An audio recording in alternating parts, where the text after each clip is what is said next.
بسم اللہ الرحمن الرحیم۔ السلام علیکم ورحمۃ اللہ۔ اسلامک نالج پر مبنی سوال جواب کی ایمان افروز سیریز میں خوش آمدید۔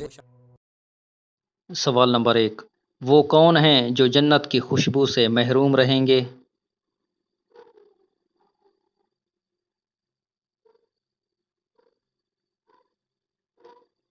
سلطان رحمت عالمین صلی اللہ علیہ وآلہ وسلم نے فرمایا، 3 شخص جنت کی خوشبو سے محروم رہیں گے۔ پہلا وہ شخص جو اپنے باپ کے علاوہ دوسرے سے نسب کا دعویٰ کرنے والا ہو۔ دوسرا مجھ پر جھوٹ باندھنے والا۔ تیسرا جھوٹا خواب سنانے والا۔ یا اللہ ہماری توبہ۔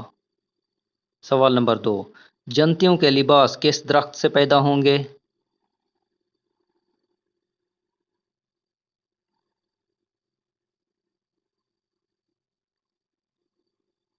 ایک روایت میں ہے کہ نبی صلی اللہ علیہ وآلہ وسلم نے فرمایا، طوبیٰ جنت میں ایک ایسا درخت ہے جس کے خوشوں سے جنتیوں کے کپڑے نکلیں گے اور اس کی مسافت 100 برس کی ہے۔ سبحان اللہ و بحمدہ۔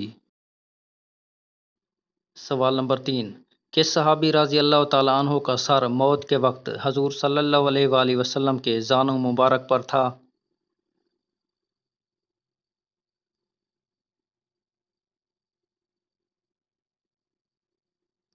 جلیل القدر صحابی حضرت سعد بن معاذ رضی اللہ تعالیٰ عنہ کا سر مبارک موت کے وقت حضور صلی اللہ علیہ وآلہ وسلم کے زانوِ مبارک پر تھا اور آپ صلی اللہ علیہ وآلہ وسلم کی مبارک آنکھوں میں آنسو تھے۔ سوال نمبر 4، وہ کون سا درخت ہے جس کے پتے نہیں گرتے اور وہ مسلمان ہے؟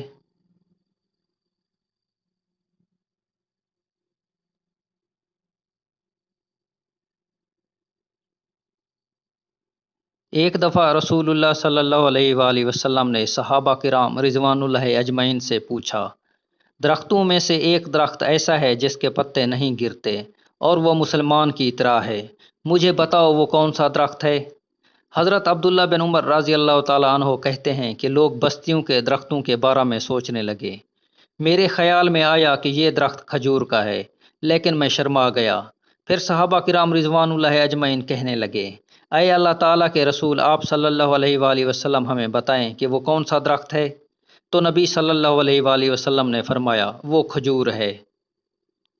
سوال نمبر 5، مسلمانوں میں سب سے پہلی بدعت کیا پھیلی؟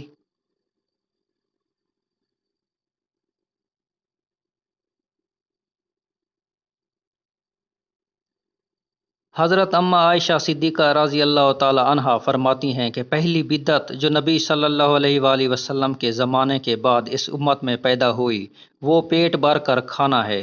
فرماتی ہیں جب پیٹ بھرے گا تو بدن موٹا ہوگا اور ان کے دل کمزور ہوں گے اور شہوتیں مضبوط ہو جائیں گی۔ اللہ اکبر۔ دعا ہے اللہ پاک ہم سب کو نبی پاک صلی اللہ علیہ وآلہ وسلم کی ہر سنت پر عمل کرنے کی توفیق دے۔ آمین ثم آمین۔